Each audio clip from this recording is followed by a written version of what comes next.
و برادر ملاقات کردم، بسیار حرفی زیبا و قشنگی گفت درباره همین امنیتی. گفت یک روز من یک امنیتی بسیار برخوردی بدی داشت به من و از بین چند سال گذشت و همین امنیتی بازنشست، یعنی پنسیه شده بود.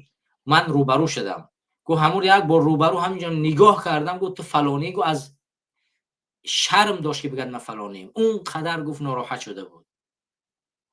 در روش گفتمش که اون روز نبود که تو این عین حال خار شدی.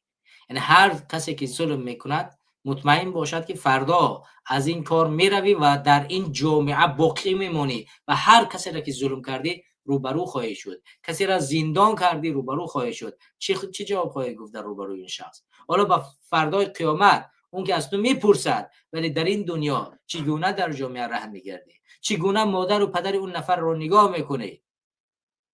چگونه او فرزندان اون نفر را نگاه میکنه؟ این جامعه شما خیانتکارا را فراموش نمی کند. شما دایم در سر قدرت نیستید و فردایی می شود که پاسخ خواهید گفت.